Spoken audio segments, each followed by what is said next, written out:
My partner at the time, Ed Seaman, had a daughter who was a teener, and she became very fascinated with Frank Zappa, as a lot of teens did at the time. And so we knew about Frank through her. And then Ed was able to get in contact with Frank. We were working on 6th Avenue at the time, and Frank Zappa came up to visit with us. So we talked to Frank, and somehow I guess he was impressed with us, and we were going to be innovative doing this film. We were going to, hire this professional photographer who we were going to suspend on a swing with his camera over the stage that Frank was going to be playing on. I went down with my camera. I had a Bolex camera that I loved, working with. It was a 16 millimeter camera. I used it a lot to photograph my own kids, and I was very, attached to it. At any rate, I brought my Bolex down there, and I would take shots at all the proceedings. And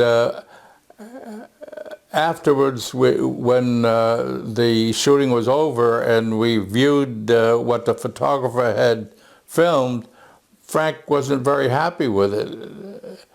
He, I guess he wasn't impressed somehow. And so my partner, Ed, said, well, Ray shot some stuff. Maybe you'd like to see what he did, on his 16 millimeter.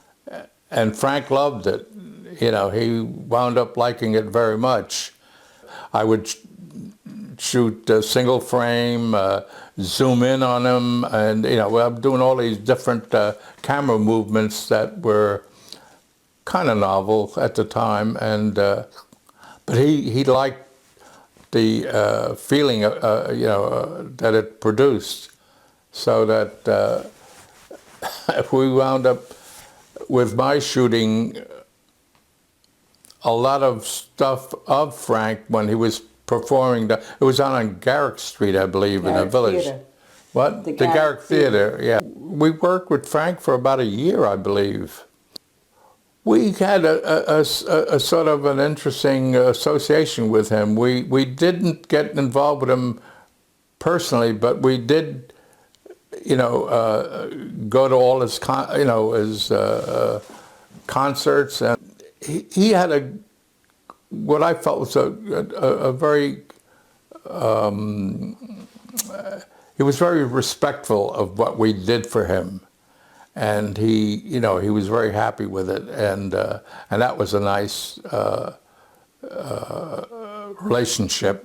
He was quite a performer, He was cool, but somehow he affected the audience in a certain way, and they responded in, in such incredible ways. We used to have the audience come up on the stage with the band. They'd come up on the platform there, and they would have all sorts of vegetables that they would throw around at each other. It was like having a pillow fight with vegetables, and that's the effect that he had on these young kids. They would totally lost their inhibitions, and that was a great time, to see people respond to each other in such a fashion, and he was part of it. He loved it. The Luden's cough drop commercial was the first one that Frank had ever done music for, and it was, again, very innovative. I think we won a Clio with that. And what did you do on that commercial? You did animation? Or we did animation. We designed a cough drop. I mean a cough, not a drop, a cough. And the cough was illustrated by this squiggly line. And it the squiggly line represented the cough, and the music that went with it was very bizarre. I mean, it was And great. that was Frank's music. That was Frank, yeah. And he had created this weird sound to go along with the cough. Frank lived in the village, and we used to go visit him in his apartment. And I remember after Moon Unit was born, that he had the baby in the apartment with him, and we would shoot him walking around with her in his arms, you know, and playing with her on the bed. And that was a fun time as well. So we saw Moon Unit when she was just an infant.